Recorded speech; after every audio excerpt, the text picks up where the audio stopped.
हमने पिछले लेक्चर में काफ़ी सारी चीज़ें देख ली थी regarding the operators used in JavaScript. ठीक है, तो मैंने तुम्हें बेसिकली लास्ट लेक्चर में कुछ ट्रूथी एंड फॉल्सी वैल्यूज़ के बारे में बताया था। हमने कंपैरिजन ऑपरेटर के केस में हमने दो ऑपरेटर देखे थे। एक को देखा था रिलेशनल ऑपरेटर और दूसरा हमने देखा था इक्वालिटी ऑपरेटर। ठीक है, तो हम इक्वालिटी ऑपरेटर में हमने देखा था कि दो तरह के हमारे पास इक्वल्स के सिंबल्स हम हो सकते हैं। एक होता है वहाँ पर डबल इक्वल्स हो सकता है, एक होता है ट्रिपल इक्वल। तो डबल इक्वल में हमने ये डिस्कस किया था कि वैल्यू एंड टाइप, मतलब सिर्फ हमारे पास डबल इक्वल्स में वैल्यू सेम होनी चाहिए, टाइप में भी डिफरेंट। और in the case of triple equals both value and type should be same. ठीक है, तो अब हम थोड़ा सा और देखते हैं कि ट्रूथी एंड फॉल्सी वैल्यूज़ क्या क्या होती हैं। ठीक है, अभी आप जैसे ये देखो यहाँ पे, जस्ट अ सेकेंड। ठीक है, सो आप यहाँ पे कंपेयर कर रहे हो one double equals to string of one. यहाँ पे क्या है कि वैल्यू हमारे पास सेम है, इसलिए ये हमारे पास क्या आएगा, ट्रू स्टेटमेंट माना जाएगा। दैट इज़ इसका रिजल्ट जो है वो ट्रू आएगा। One double equals to bracket of one, तो ये भी हमारे पास यहाँ पे ट्रू माना जाएगा क्योंकि यहाँ पे वैल्यू जो है वो दोनों की इक्वल है। अब क्योंकि ये दो स्टेटमेंट जो है वन इसके इक्वल है वन इसके इक्वल है, तो हम ये क्या कहेंगे कि ये दोनों आपस में भी इक्वल है। तो हमारे पास यहाँ पे इस तरीके से string of one is equals to bracket of one के बराबर हो जाता है। ठीक है, कोई डाउट आए तो अपना अनम्यूट करके पूछ लेना। नेक्स्ट हो गया हमारे ठीक है। पास फॉल्स वैल्यूज़। ठीक है, तो अगर हम यहाँ पे ट्रिपल इक्वल्स टू लगा देते हैं तो इस केस में हमारे पास ये फॉल्स हो जाएगा, क्योंकि इसमें यहाँ पे हमारे पास इसका टाइप जो है वो सेम नहीं है। ठीक है,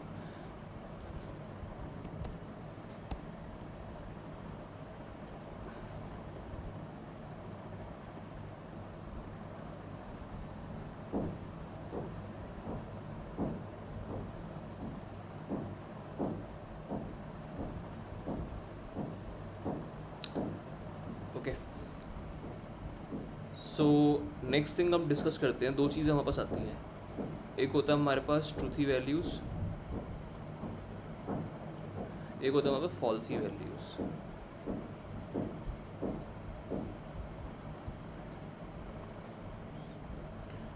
ठीक है, फॉल्सी की शायद स्पेलिंग ये होती है FALSY। ठीक है, मैंने गलत किया। ठीक है, तो अब ये क्या होता है उसको हम देखते हैं।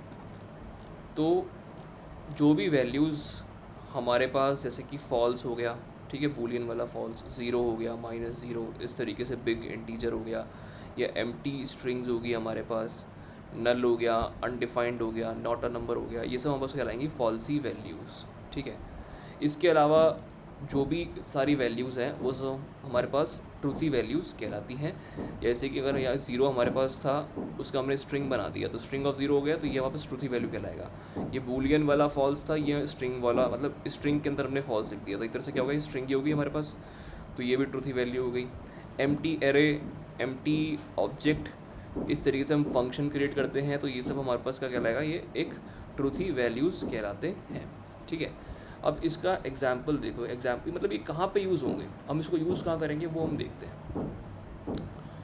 ठीक है, जैसे कि हमने यहाँ पे कंपाइलर खोल लिया अपना, और इसमें हम लिख रहे हैं लेट, चलो इसकी बजाय हम डायरेक्टली कंसोल में लिखते हैं। ठीक है, तो यहाँ पे हमने लिखा 0 और सपोज मैंने यहाँ पे लिख दिया true. Let's see what will be the answer. तो हमारे पास यहाँ पे क्या आ रहा है, ट्रू आ रहा है, क्योंकि यहाँ पे एक ज़ीरो हमारे पास फॉल्स है, इसको हम falsy values means it's value is currently false. ठीक है, तो जब भी आप इसमें ऑपरेटर लगाओगे, ये कौन से ऑपरेटर होते हैं हमारे पास, these are all the logical operators. ठीक है, लाइक हमने डबल एंड हम जानते हैं। ठीक है, डबल एम्परसेंड इसको कह सकते हैं, इसको हम कहते हैं लॉजिकल ऑपरेटर्स। एक हो गया हमारे पास यहाँ पे एम्फिसेंट, डबल एम्फिसेंट हो गया, दूसरा हमारे पास हो गया और सिंबल हो गया। ओके,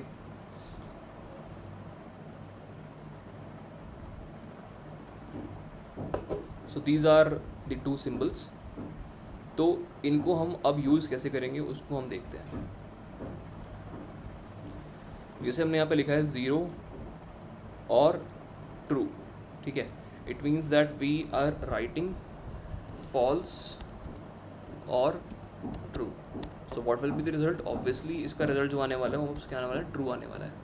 बट अगर हम यहाँ पे और सिंबल की जगह अगर हम एंड सिंबल लगाते हैं तो let's see what will be the result. तो इस केस में हमारे पास यहाँ पे ज़ीरो देखने को मिला है, ठीक है।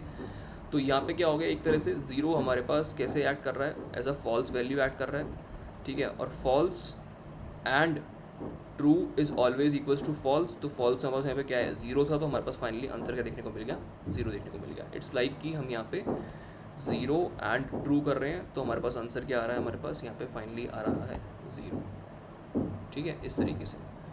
तो these are all the logical operators, जिसके साथ साथ आप बहुत सारी और डिफरेंट चीज़ों को ट्राई कर सकते हो। जैसे कि हमने यहाँ पे लिखा, let's see I have written like false, और यहाँ पे मैंने लिख दिया स्ट्रिंग, लिख दिया string belongs to the truthy values, ठीक है।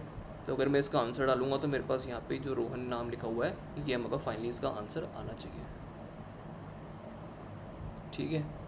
क्योंकि false and true is equals to true, तो ट्रू में कौन सी वैल्यू पड़ी है, हमारे पास रोहन पड़ी है, तो Rohan will be the answer, ठीक है। इस तरीके से अगर मैं यहाँ पे डालता हूँ फॉल्स और यहाँ पे मैंने डाला वन और यहाँ पे डाला two, so what will be the answer.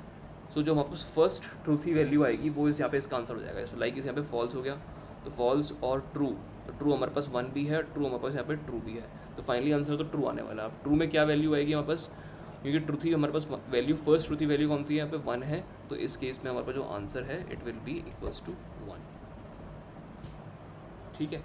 तो इस तरीके से हमारे पास जो लॉजिकल ऑपरेटर्स हैं वो काम करते हैं। नेक्स्ट हम बात करेंगे टर्नरी ऑपरेटर के बारे में। टर्नरी ऑपरेटर हमारे पास हर लैंग्वेज में होता है। टर्नरी ऑपरेटर बेसिकली क्या होता है हमारे पास, like as if we are writing like this, for example a, if value of a is triple equals to one, then we want the answer to be 1, otherwise we want it to be 0. So we are, suppose let's say we are storing this value in a variable, okay, and इसके बाद हम इसको log कर रहे हैं, तो console dot log of var, so the answer will be equals to, oh I think var जो है हमारे पास यहाँ पे it's a keyword, so we can not use it, तो हम इसको ऐसे लिख सकते हैं, बी ले लेते हैं अभी वेरिएबल का नाम ना,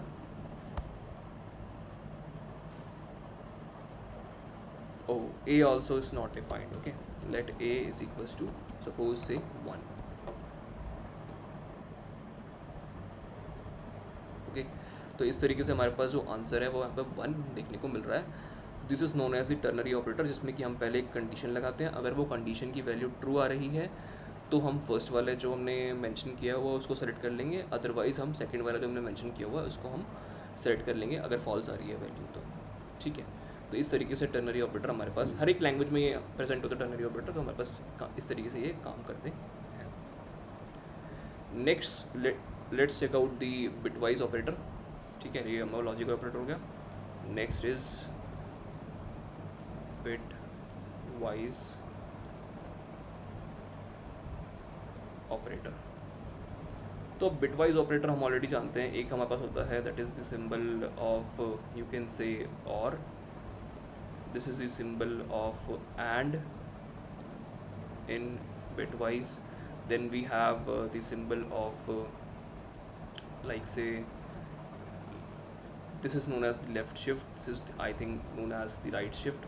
तो ये सब हम यहाँ पे ईजीली अप्लाई कर सकते हैं। लाइक लेट्स से हम एक दो वैल्यू को ऐड करते हैं, सपोज हम ऐड करना चाहते हैं 1 and 2, so what will be the answer, the binary representation of the 1 will be equals to, let's say this, and binary representation of let's this 2 is equals to, because we have 2 raised to the power 0, 2 raised to the power 1, 2 raised to the power 2, 2 raised to the power 3, सो अगर हम इसको binary में करेंगे तो this is equivalent to 1, this is equivalent to 2, ठीक है। तो हम कैसे करेंगे यहाँ पे 0 0 1 0। Now we are ending out the result, तो रिजल्ट विल बी हमारे पास 0 0 1 and 0 and will be equals to 0 and 1 and 0 and will be equals to 0। I hope you are familiar with the binary operations. ने कभी binary values के साथ deal किया ही होगा, तो तुम ऑलरेडी जानते हो। तो हम यहाँ पे सिर्फ ये सीख रहे हैं कि किस तरीके से हम इसको इम्प्लीमेंट कर सकते हैं इन जावास्क्रिप्ट। तो let say let a is equals to 1 and 2, और इसके बाद हम इसको आंसर जो है उसको लॉक करवा रहे हैं। Okay, so the answer will be equals to 0। और अगर हम यहाँ पे और करवाते हैं 1 और 2, तो आंसर क्या हो जाएगा हमारे पास यहाँ पे? अगर यहाँ पे 1 और 2 होता तो इस केस में answer will be 0 1 1 0 1 1 then 0 0 finally 2 to the power 0 2 to the power 1। अगर हम इन दोनों का सम कर देंगे it will be equals to 3, तो आंसर वापस 3 आना चाहिए। Okay, so this is how you will implement the bitwise operator in JavaScript। Next अपन बात करते हैं कुछ कंट्रोल फ्लोज के बारे में, ठीक है। जैसे कि हमारे पास, हम ऑलरेडी जानते हैं कि हमने इफ़ स्टेटमेंट्स हम जानते हैं, एल्स इफ जानते हैं, तो वो सब हम कैसे लिखते हैं जावास्क्रिप्ट में उसको चेकआउट करते हैं, ठीक है। तो मैंने एक वेरिएबल बना दिया a is equals to suppose 10। तो मैं क्या कह रहा हूँ यहाँ पे, if value of a condition यहाँ पे डाल रहा हूँ is triple equals to 10, then I want to print something like this, like say I want to print a, else I want console dot log value not equal, ठीक है। तो इस तरीके से हम यहाँ पे किसी भी स्टेटमेंट को, लेट से इफ़ स्टेटमेंट कंट्रोल फ्लोज को लाइक इफ़ एंड एल्स हम इस तरीके से लिख सकते हैं। सिमिलर वे में अगर हम एल्स इफ लिखना चाहते हैं तो मैं इसी एग्जांपल को कॉपी कर लेता हूँ। तो यहाँ पे हम डाल सकते हैं else if a triple equals to 5, then also we want to print the value of a, else we want to print the same thing that current value is not equals to the given conditions, ठीक है। तो इस तरीके से हमारे पास हम if else if statements को conditions को एग्जीक्यूट हम करवा सकते हैं, लिख सकते हैं। तो सिंटेक्स उसका ये हमारे पास यहाँ पे करेंटली रहेगा। नेक्स्ट हम बात करते हैं स्विच के बारे में। तो स्विच भी हम ऑलरेडी काफ़ी जगह यूज़ कर चुके हैं।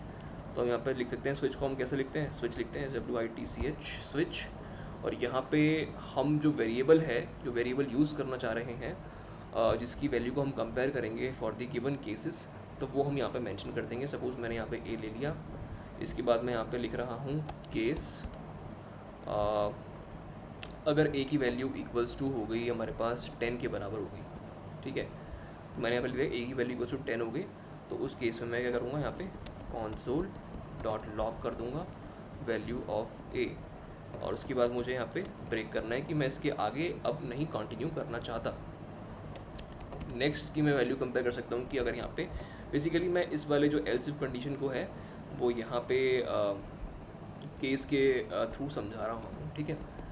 तो console डॉट लॉग हो जाएगा हमारे पास यहाँ पे a, और उसके बाद हम यहाँ पे ब्रेक डाल देंगे, ठीक है।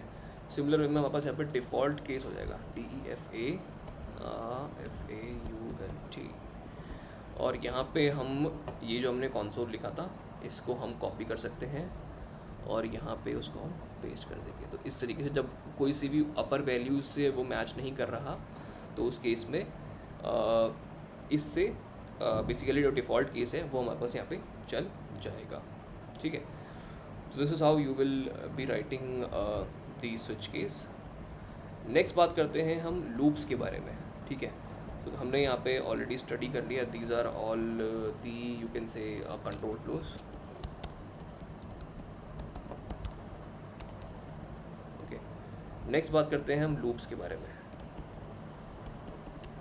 तो लूप्स हमारे पास दो तरह की हो सकती हैं, तीन तरह की हो सकती हैं, सॉरी। एक हो सकता है वहाँ पर फॉर लूप, दूसरी होगी वाइल, और तीसरी होगी वहाँ पर डू वाइल। तो ये हमने जनरली तीन तरह की लूप्स ऑलरेडी पढ़ रखी हैं, ठीक है। पर जावास्क्रिप्ट में हमारे पास दो तरह की और लूप्स आती हैं जिसको हम अभी डिस्कस करेंगे, ठीक है। तो सबसे पहली हमारे पास जो लूप हो जाएगी that is the normal for loop होगी, ठीक है। अब इसको लिखते कैसे हैं, इसको हम ऐसे लिखते हैं जनरली, ऐसे फॉर लगा दिया। यहाँ पे अपन सबसे पहला कंडीशन देते हैं कि अगर आई की वैल्यू ज़ीरो हो जाएगी, मतलब initial value of i is equal to zero, and i की वैल्यू हमारे पास कोई गिवन वैल्यू से लेस देन है। सपोज हमें एन दे रखा है, ठीक है, हमने यहाँ पे एन डिफाइन कर दिया, let n is equals to 10, ठीक है। तो ये लूप चलेगा 0 से लेकर 9 तक, ठीक है, क्योंकि हमारे पास यहाँ पे नॉट लेस देन, हमें आई, हमने यहाँ पे कंडीशन डाली है I is less than N. उसके बाद हम क्या करें, आई प्लस प्लस, इस तरीके से हमने नॉर्मल लूप लिखी है। दैट इज़ यहाँ पे हम फिर कुछ भी प्रिंट करवा सकते हैं। Suppose we want to print the value of i, console.log हम आई कर देंगे। तो ये आप होगी पहली तरह की लूप।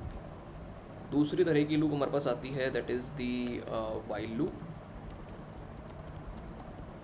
तो वाइल लूप भी हमारे पास जो नॉर्मल होती है दूसरी लैंग्वेजेस में सेम वे में हम यहाँ पे भी करते हैं। लाइक हमने यहाँ पे लिख दिया while suppose i is less than n, तो हमें यहाँ पे पहले आई को डिफाइन करना पड़ेगा कि भाई आई की इनिशियल वैल्यू है क्या। हमने 0 यहाँ पे लिख दिया, और तब तक हम यहाँ पे console.log करवा रहे हैं वैल्यू ऑफ आई। और क्योंकि हम कंपेयर कर रहे हैं आई की वैल्यू को, हम इनफाइनाइट लूप नहीं चलाना चाहते, तो इसलिए हम यहाँ पे आई की वैल्यू को प्लस प्लस करेंगे ताकि ये हमारे पास प्लस हो जाएगी। तो यहाँ पे हमारे पास ये 9 हो जाएगा, तो ये complete 9 value will be the last value, और उसके बाद जब वो 10 होगी वैल्यू आएगी, तो ये जो लूप है वाइल लूप है वो यहाँ पे एंड हो जाएगा, ठीक है। तो इस तरीके से हम वाइल लूप को लिख सकते हैं। नेक्स्ट बात करते हैं third type of the loop that is the do while loop. तो डू वाइल में हमारे पास क्या होता है कि हम पहले किसी पर्टिकुलर कंडीशन को बिना चेक किए हम सिर्फ लूप को रन कर देते हैं एक बार, ठीक है, और उसके बाद जब वो लूप रन हो जाती है तो उसके बाद हम उसकी वैल्यू को कंपेयर करते हैं। तो मैंने लिया let i is equals to 0 while, sorry यहाँ पे होगा डू, कि हमें क्या करना है, डू, ठीक है। तो हमने यहाँ पे कर दिया कि console.log द वैल्यू ऑफ आई, और इसके बाद यहाँ पे आई की वैल्यू को मैंने कर दिया इंक्रीमेंट। इसके बाद मैं यहाँ पे चेक कर रहा हूँ while i is less than n, that's all. This is how we will be writing the do while loop. तो डू वाइल लूप में हमारे पास क्या होता है कि कंडीशन चेक करने से पहले कम से कम एक बार तो लूप चल ही जाती है। But in the case of while loop बिना कंडीशन चेक किए, मतलब अगर आपकी कंडीशन चेक नहीं, मतलब हमें कंडीशन चेक करना ज़रूरी है एक भी बार लूप को चलाने के लिए, ठीक है। अगर आपकी कंडीशन फॉल्स हो गई तो ये एक बार भी नहीं चलेगा। In the case of do while तो ये एक बार कम से कम चल भी जाएगा, ताकि अगर आपकी कंडीशन फॉल्स है तब भी, क्योंकि हम कंडीशन को हम बाद में चेक कर रहे हैं। This is how the do while loop works. Next हमारे पास आती है जावास्क्रिप्ट में एक यूनिक तरह की लूप आती है। मतलब बेसिकली ये हमने ऑलरेडी पढ़ भी रखा है आई थिंक। अगर हम जावा में बात करें तो फॉर ईच लूप्स हमारे पास होती थी। इसके केस में हम वैल्यूज़ गेट करते थे फ्रॉम अ पर्टिकुलर एरे हम यूज़ कर रहे हैं या कुछ और चीज़ यूज़ कर रहे हैं, तो उस केस में हम इंडेक्स की जगह वैल्यूज़ हमारे पास आती थी, ठीक है। तो सिमिलर वे में हम यहाँ पे लूप हो गया, it is the for in loop, for in loop, ठीक है। तो ये फॉर इन जो है वो साथ में है, ठीक है, ऐसे, ठीक है।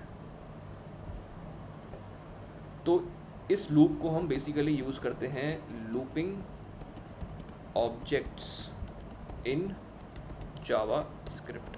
मतलब ऑब्जेक्ट के अंदर अगर हमें लूप लगानी है तो हम फॉर इन लूप को यूज़ करेंगे, ठीक है। तो ये किस तरीके से काम करती है, इट्स लाइक दिस, कि हम सबसे पहले एक ऑब्जेक्ट डिफाइन करते हैं, let a is equals to, ये यहाँ पर इस तरीके से जावास्क्रिप्ट में हम ऑब्जेक्ट डिफाइन करते हैं। और यहाँ पे मैंने दो इसमें प्रॉपर्टीज़ कह लो या फिर की वैल्यू ऐड करी है। पहली मेरे पास हो गई सपोज़ नेम, तो यहाँ पे मैंने लिख दिया रोहन, ठीक है।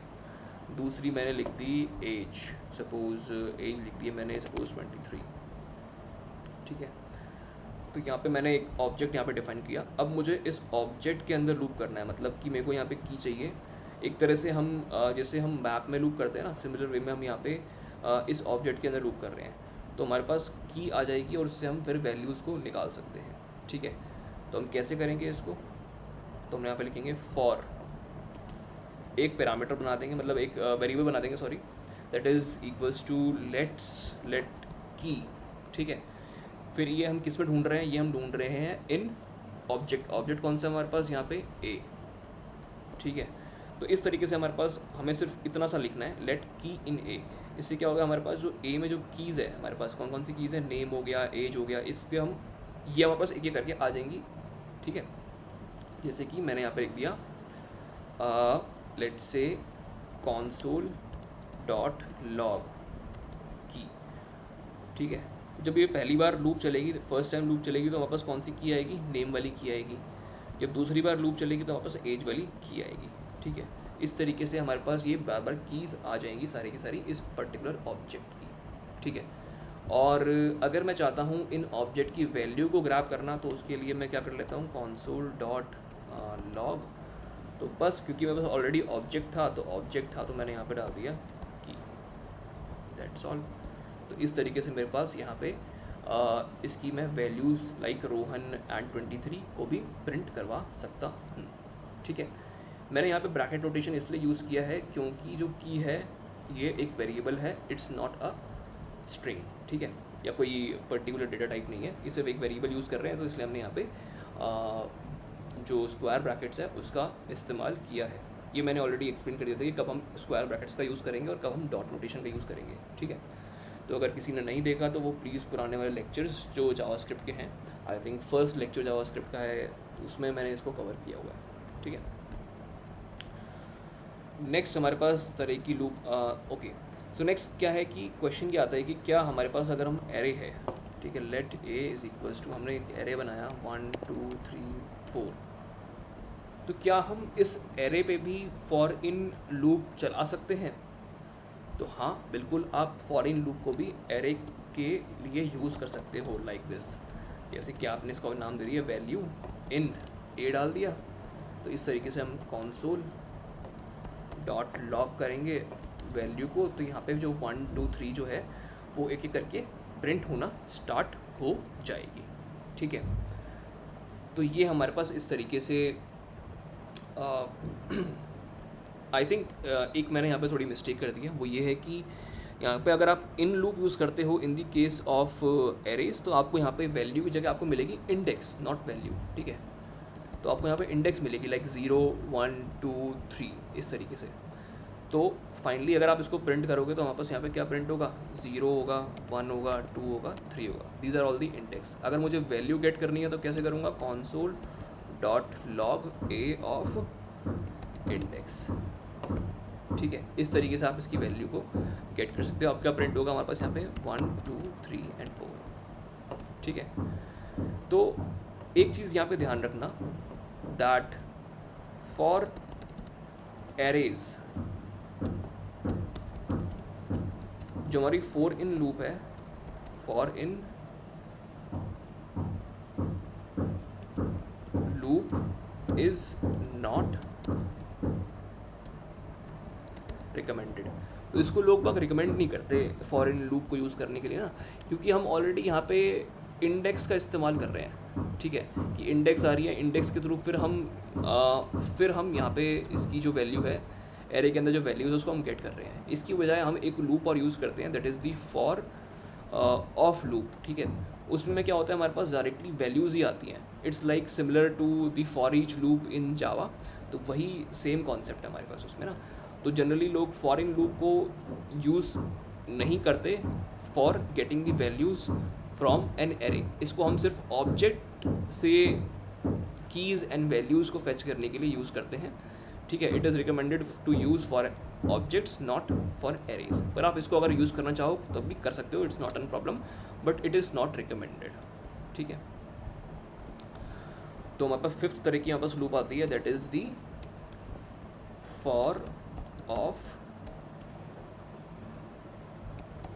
लूप, ठीक है। It is recommended for looping arrays in JavaScript, ठीक है। कैसे हम लूप कर सकते हैं, इसको हम लूप कर सकते हैं लाइक दिस। सपोज हमने एक एरे बना दिया, यही वाला मैं कॉपी कर लेता हूँ, ठीक है। मैंने यहाँ पे लिखा फॉर लेट वैल्यू ऑफ ए, इस तरीके से, दैट्स ऑल। बस इतना सा हमें लिखना है, console.log, फिर हम यहाँ पे वैल्यू को प्रिंट करवा सकते हैं। तो इस तरीके से हमारे पास यहाँ पे वैल्यूज़ जो हैं लाइक 1 2 3 4 हमारे पास प्रिंट हो जाएगी, ठीक है। तो it is recommended for using, जब भी आप एरे है तो आप फॉर ऑफ लूप यूज़ करिए, और जब भी आपके पास ऑब्जेक्ट है तो आप फॉर इन लूप का यूज़ कर सकते हैं, ठीक है। तो इस तरीके से हमारे पास ये 5 तरह की लूप्स हो जाएंगी कंप्लीट, ठीक है। नेक्स्ट हम बात करते हैं ब्रेक एंड कंटिन्यू कीवर्ड के बारे में, ठीक है। तो ये भी काफ़ी इंपॉर्टेंट कीवर्ड्स होते हैं जब भी हम बात करते हैं। तो ये जैसे ही हमारे पास और लैंग्वेजेस में होते हैं, जावा में होते हैं या किसी और लैंग्वेज में होते हैं, break and continue same way यहाँ पे भी होते हैं, ठीक है। बिल्कुल उसी तरीके से काम करते हैं। एग्जाम्पल के रूप में आप देख लेते हैं, like let i is equals to 0, मैंने यहाँ लिख दिया while i is less than equals to 10, ठीक है। मैंने यहाँ पे किया if the value of i is equals to 9, तब मुझे क्या करना है, तब मुझे ब्रेक कर देना है, ठीक है। If value of i is divisible by 2, you can से, तो हमारे पास यहाँ पे रिमाइंडर कितना आएगा, 0 आएगा। अगर ये डिविजिबल बाय 2 हो रहा है तो उस केस में हम करते हैं कंटिन्यू, CONTINUE, ओके। और इसके बाद सपोज मैंने यहाँ पे लिखा हुआ है console.log, यहाँ पे मैंने लिख दिया सपोज कंप्लीट, मतलब एक लूप कंप्लीट हो चुकी है, ठीक है। 1 लूप कंप्लीट, ठीक है। तो अब यहाँ पे होगा क्या, जब वैल्यू हमारे पास आई की वैल्यू होगी 0, ठीक है। मैं यहाँ पे इसका आउटपुट लिखता हूँ, जब आई की वैल्यू 0 होगी तो उस केस में 0 इज़ डिविजिबल बाय 2, तो कंटिन्यू हो जाएगा। तो हमारे पास यहाँ पे कुछ भी स्टेटमेंट प्रिंट नहीं होगा, ठीक है, पहली बार जब लूप चलेगी तो। For value of i is equal to 0, मैं यहाँ पे मेंशन कर रहा हूँ, 0 के लिए हमारे पास ये होगा। जब 1 के लिए लूप चलेगी, आई इज़ इक्वल टू 1 के लिए, तो उस केस में हमारे पास यहाँ पे क्या होगा, यहाँ पे आएंगे हम, तो 1 इज़ नॉट डिविजिबल बाय 2, उस केस में हमारे पास ये वाला जो है ये प्रिंट हो जाएगा, 1 लूप कंप्लीट, ठीक है। जब वैल्यू हमारे पास 2 आएगी तो 2 के केस में हमारे पास डिविजिबल हो गया, तो फिर कंटिन्यू हो जाएगा ये, ठीक है। फिर जब 3 आएगी तो हमारे पास यहाँ पे ये आ जाएगा 1 लूप कंप्लीट, ठीक है। इस तरीके से ये एंड तक हमारे पास चलता रहेगा। जब अब वैल्यू हो जाएगी 9, तो 9 में क्या हो जाएगा, यहाँ पे ब्रेक हो जाएगा, ठीक है। ब्रेक होने से क्या होगा, हमारे पास जो लूप थी वो यहाँ पे बंद हो जाएगी, और आई की वैल्यू जो 10 होने वाली थी, क्योंकि हमने यहाँ पर कहा था चला I is not equal to 10, ठीक है, I is less than equal to 10, तो उस केस में यहाँ पर 10 यहाँ पे नहीं हो पाएगा, क्योंकि हमने 9 पे ही इस लूप को ब्रेक कर दिया है। तो कंटिन्यू का मतलब क्या है कि जब आप इस पे पहुँचो तो इसके आगे आपको नहीं मूव करना, नेक्स्ट लूप आपको चलानी है, ठीक है। मैंने यहाँ पे आई प्लस प्लस नहीं डाला, मैं यहाँ पे आई प्लस प्लस भी डाल देता हूँ, सॉरी यहाँ पर डाल देता हूँ, ठीक है। लेट्स से यहाँ पर डाल देता हूँ, कहाँ पर डालूँगा, ठीक है, यहाँ पर डाल देता हूँ।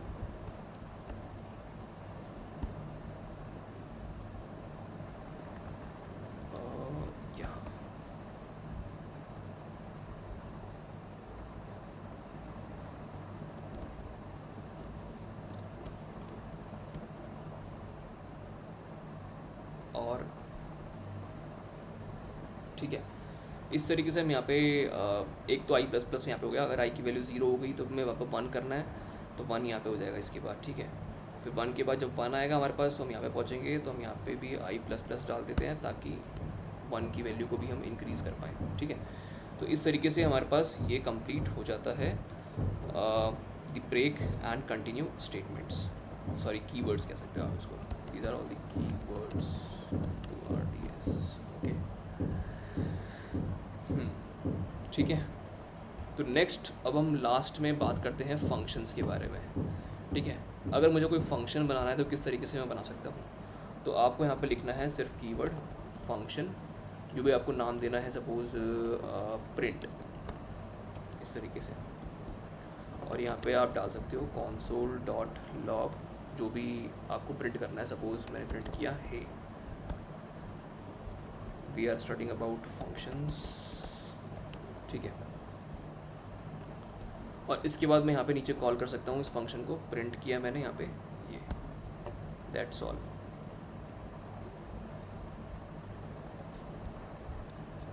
ओके, ये डिफाइन होना पड़ा है इसको,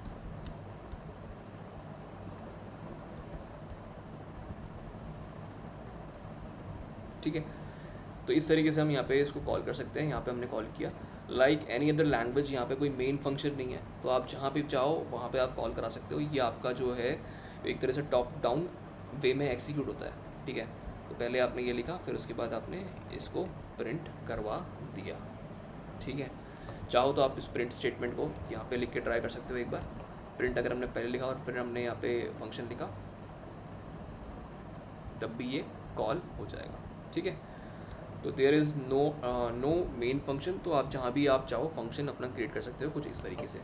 अब बात करते हैं पैरामीटराइज्ड फंक्शन के बारे में। तो यहाँ पे हम इसमें कोई वेरिएबल पास कर रहे हैं, सपोज़ मैंने पास किया हे देयर, ठीक है। This is a parameter.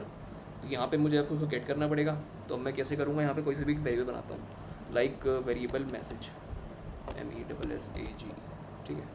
और इस मैसेज को यहाँ पे मैं प्रिंट करवाता हूँ, ठीक है। तो यहाँ पे मैंने कोई देखो एक बार रन करा के देखते हैं पहले। तो मैंने यहाँ पे कोई लेट कीवर्ड या फिर इस तरह का कोई कीवर्ड यहाँ पे लिखा नहीं है मैंने, ठीक है, कि भाई वेरिएबल बना रहा हूँ मैं। तो यहाँ पे बिना आप कीवर्ड लिखे आप यहाँ पे इस तरीके से फंक्शन को कॉल कर सकते हैं विद पैरामीटर, ठीक है। ये आपका वेरिएबल नेम है, इस वेरिएबल को आप फंक्शन में कहीं भी यूज़ कर सकते हैं कुछ भी कराने के लिए, ठीक है। कुछ अपेंड करवाना है, कुछ फंक्शंस आपको करवाने हैं, ऑपरेशंस करवाने हैं, कुछ भी आप यहाँ पे करवा सकते हो, ठीक है। तो ये हमारे पास एक तरीका हो गया। दूसरे तरीका हमारे पास क्या होता है कि सपोज़ हमारे पास पैरामीटर्स हैं, ठीक है। मैंने यहाँ पे डाला 1 डाला, 2 डाला, 3 डाला, 4 डाला, ठीक है। अब मैं यहाँ पे 4 पैरामीटर पास कर रहा हूँ और यहाँ पे मैं फंक्शन बनाया, मैंने यहाँ पे फंक्शन प्रिंट, यहाँ पे मैंने A B, ठीक है। और यहाँ पे मैंने किया console.log A, B, ठीक है। एक बार मैं रन करा था पहले, ठीक है। तो यहाँ पे बेसिकली मैंने यहाँ पे देखो, मैंने यहाँ पे 4 पैरामीटर यहाँ पे पास किए, बट मैंने एक्सेप्ट कितने किए, सिर्फ 2 ही एक्सेप्ट किए। तो बाकी जो 3 और 4 हैं, these are called, you can say the optional parameters, आप कह सकते हो कि ज़रूरी नहीं है कि हमें ये डालने ही डालने। पर अगर हम यहाँ पे इनको रिमूव करते हैं, ठीक है, तो यहाँ पे कितना हो गया, हमारे पास सिर्फ 1 हो गया, बट ये कितना एक्सेप्ट कर रहा है, यहाँ पे 2 चीज़ें एक्सेप्ट कर रही हैं, ठीक है। तो दूसरा वाला हमारे पास क्या होगा, यहाँ पे अनडिफाइंड माना जाएगा। ऐसा नहीं कि फंक्शन कॉल ही नहीं होगा, फंक्शन तो कॉल हुआ ही होगा, बट कंपलसरी वाला जो था वो आपने यहाँ पे बी यहाँ पे मेंशन किया था, और अगर आप बी यूज़ कर रहे हो और वो आपने डाला नहीं, तो वो हमारे पास अनडिफाइंड कहलाएगा, ठीक है। तो जावा स्क्रिप्ट में फंक्शन कुछ इस तरीके से काम करते हैं, अगर आप पैरामीटर दे रहे हो तो वो आपको डायरेक्टली वैल्यू को जो है वो यहाँ पे पास करवा देता है। लाइक कि हमने यहाँ पे A=1 कर दिया और B में कुछ नहीं आ रहा था, तो यहाँ पे अनडिफाइंड हमारे पास B हमारे पास अनडिफाइंड हो गया, ठीक है।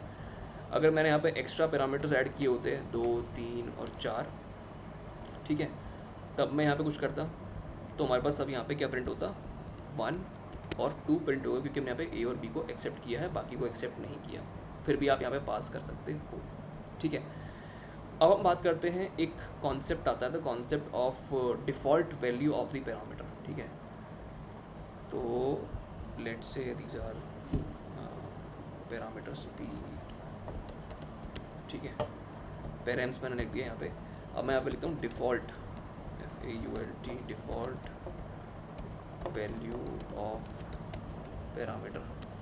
ठीक है, तो डिफ़ॉल्ट वैल्यू में क्या होता है कि अगर वो पैरामीटर अवेलेबल ही नहीं है, जैसे हमने यहाँ पे देखा था, हमने क्या देखा था, प्रिंट हमने किया था 1 और यहाँ पे हमने फंक्शन कॉल किया था जहाँ पे हमने 2 पैरामीटर एक्सेप्ट किए थे, A और B। तो इस केस में मैंने यहाँ पे क्या किया था, console डॉट लॉग, यहाँ पे मैंने A और B को प्रिंट करवाया था। तो उसमें क्या आया था, बस A के अंदर केस में 1 आया था और यहाँ पे B में अनडिफाइंड आया था। ठीक है, तो अब मैं यहाँ पे ये कह सकता हूँ कि अगर B की वैल्यू कुछ नहीं आती, कुछ पास नहीं करता, तो उस केस में हमारे पास जो B को है वो एक डिफ़ॉल्ट वैल्यू दे दी जाए। तो मैंने क्या पे क्या लिखा, B इज़ इक्वल्स टू, यहाँ पे लिख दिया मैंने सपोज 2। ठीक है, तो क्या होगा कि अगर आप पैरामीटर में यहाँ से पास कर रहे हो B की वैल्यू, तो जो आपने पास करी है वही B में चली जाएगी। अगर आपने कोई यहाँ पे पास नहीं करी, जैसे हम इस केस में पास नहीं कर रहे, तो उस केस में डिफ़ॉल्ट वैल्यू क्या है, B की 2 है, तो यहाँ पे 2 हमारे पास यहाँ पे आंसर में देखने को मिल जाएगा।